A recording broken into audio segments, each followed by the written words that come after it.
दोस्तों आज के इस वीडियो में हम लोग डिस्कस करने जा रहे हैं ई रिक्रूटमेंट के बारे में। ई रिक्रूटमेंट क्या होता है ह्यूमन रिसोर्स मैनेजमेंट में, इस चीज़ को हम लोग डिस्कस करेंगे।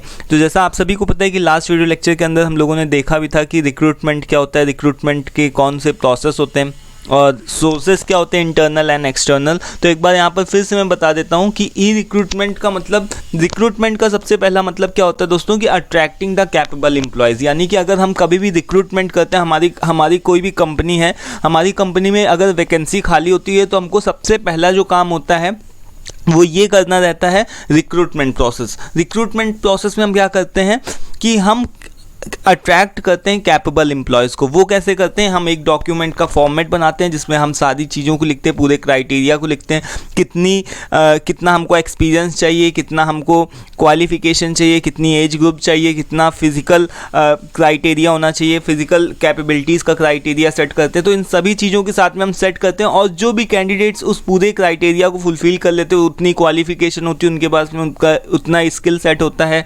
उतनी एक्सपीरियंस होता है, तो जब तब जा कर के वो लोग क्या कर पाते हैं, वो लोग अप्लाई कर पाते हैं। ठीक है, तो रिक्रूटमेंट का सिंपली मतलब होता है कि कैपेबल एम्प्लॉयज़, जो भी लोग ऐसे हों जो भी उस क्राइटेरिया को फुलफ़िल कर पाएँ, वो उनको अट्रैक्ट करवाना। ठीक है, यानी कि वो आए और आपकी कंपनी में आकर के अप्लाई करें इंटरव्यू के लिए और रिटन टेस्ट के लिए। ठीक है, सो दैट कि सिलेक्शन प्रोसेस आगे सही तरीके से हो पाए। ठीक है, तो अब यहाँ पर देखो दोस्तों, ई रिक्रूटमेंट का मतलब क्या है। इसको हम लोग ऑनलाइन रिक्रूटमेंट के नाम से भी जानते हैं। ई रिक्रूटमेंट का मतलब क्या होता है दोस्तों, इलेक्ट्रॉनिक रिक्रूटमेंट। अब आप आज के समय में, पहले के समय में ट्रेडिशनल रिक्रूटमेंट प्रोसेस में क्या होता था, हम पेन और पेपर का यूज़ करते थे। ठीक है, उसको लिखते थे कि इतना इतना हमको क्राइटेरिया चाहिए, फिर हमको सब लोगों के पास में पहुंचाने में दिक्कत होती थी। यानी कि हम क्या करते थे, हम उसको लिखते थे, उसके बाद में उसके फ़ोटो कॉपी कि एक तरीके का हम अलग अलग पैम्पलेट्स वगैरह छपवा करके जगह जगह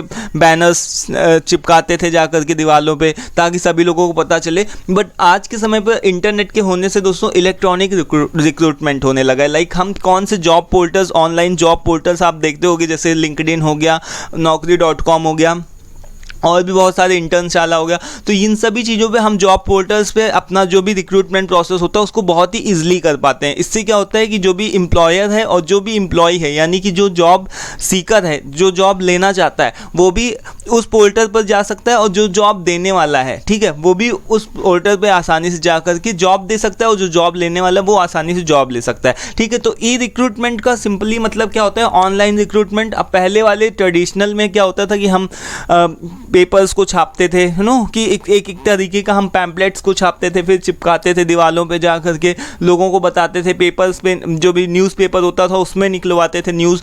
तो अब आज के समय में ये सारी चीज़ें कम हो चुकी हैं। अब ऑनलाइन जॉब पोर्टल्स जो भी होते हैं ज़्यादा होते हैं, naukri.com वगैरह पे हम पोस्ट कर देते हैं सिंपली। ठीक है, तो इसका सीधा सा मतलब है कि process of hiring the potential candidates, यानी कि attracting the potential candidate for the vacant position using the electronic sources, particularly the internet. ठीक है, इंटरनेट के यूज से अगर हम कैपेबल एम्प्लॉयज़ को अट्रैक्ट कर रहे हैं अपनी वैकेंट पोजीशन में अप्लाई करने के लिए, that is called E recruitment. ठीक है, देन एग्जाम्पल देख लो। ठीक है, जितने भी मोबाइल से रिलेटेड ऐप्स हो गए, जितने यहाँ पर बताए गए हैं, ठीक है, जैसे लिंक्डइन हो गया, यहाँ पर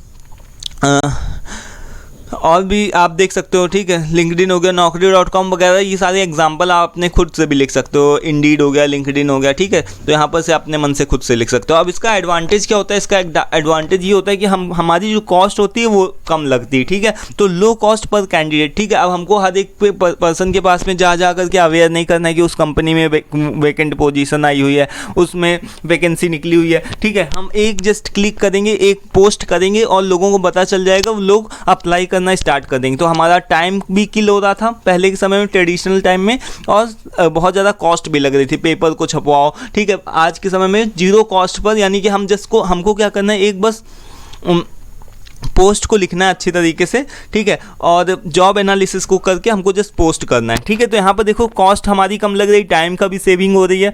देन यहाँ पर हमारा कि हम इसको किसी भी वर्ड के किसी भी पार्ट से हायर कर सकते हैं, बट ट्रेडिशनल सिस्टम में इस तरीके का नहीं था। हम क्या केवल अपने लोकल एरिया में ही हायरिंग प्रोसेस को कर सकते थे, बट आज के समय में हम वर्ल्ड के किसी भी कोने से कर सकते हैं। ठीक है, आगे क्या है कि जॉब सीकर और एम्प्लॉय दोनों के लिए बेनिफिशियल है, इससे कॉस्ट और टाइम बचता है, save uses the pen and paper, ठीक है। आपको ये भी पता है right person for the right job, ठीक है, इजली फाउंड, इससे ये भी आसानी हो जाती है, ठीक है। अब इसका डिसएडवांटेज भी है कुछ, एक तो ये है कि बहुत ज़्यादा कंपटीशन हो गया है, क्योंकि बहुत ही ईजी हो चुका है, बहुत ही ईजिली आप अप्लाई कर सकते हो, ठीक है। तो आपके जैसे जाने कितने जो भी कैंडिडेट्स हैं वो भी अप्लाई कर सकते हो, तो यानी कि बहुत ज़्यादा संख्या में लोग अप्लाई करने लगे, इससे क्या हो गया, कंपटीशन बहुत ज़्यादा हाई हो गया है, ठीक है। इससे और ये साथ ही साथ में थोड़ा सा कॉस्टली भी पड़ जाता है। कॉस्टली का मतलब आप देखते होंगे कि जैसे कि जो भी लिंक्डइन वगैरह पे जो भी एचआर रिक्रूटर्स होते हैं उनको ख़रीदना पड़ता है, लाइक वो पेड वाला यूज़ करते हैं ना, तो वो भी थोड़ा सा कॉस्टली हो जाता है, ठीक है। देन यहाँ पर क्या है, रिक्रूटमेंट ऑफ इंटरनेट कनेक्टिविटी भी रिक्वायर होती है और साथ ही साथ में डिजिटल स्किल्स भी होनी चाहिए, ठीक है। अगर आप एक एचआर रिक्रूटर हो तो उसके लिए आपको डिजिटल स्किल्स भी आनी चाहिए, इसके साथ ही साथ में आपके पास में इंटरनेट कनेक्टिविटी होनी चाहिए, तभी आप ये प्रोसेस सही तरीके से कर पाओगे, अदरवाइज ये प्रोसेस नहीं हो पाएगा। Then higher chances of receiving irrelevant and spam applicants, यानी कि हमको बहुत बार कई बार ऐसा होता है कि हमको फेक जो जॉब पोर्टल्स यानी जॉब की जो भी रिक्रूटमेंट प्रोसेस हो जाता है, लाइक मेरा कहने का मतलब है कि यहाँ पर कई बार ऐसा होता है कि जो कि कंपनियाँ हैं, कंपनियों के नाम से फ्रॉड कंपनियाँ जो होती हैं, फेक कंपनियाँ होती हैं, वो पैसे मांग करके कुछ चार्ज करने लगती हैं, ठीक है। तो ये सब भी यहाँ पर से देखा गया है, ठीक है। तो इस तरीके के कुछ एक एडवांटेज है यहाँ पर, डिसएडवांटेज है यहाँ पर, आप इसको समझ सकते हो, ठीक है। तो ये ई रिक्रूटमेंट प्रोसेस था, आई होप कि आपको अच्छे तरीके से समझ में आ गया। स्टिल कोई कंफ्यूजन और डाउट आप पूछ सकते हो। तो दोस्तों आज के इस वीडियो में हम लोग इतना ही रखते हैं। अब हम लोग यूनिट 3 को कवर करेंगे दोस्तों। यूनिट 3 में हमारा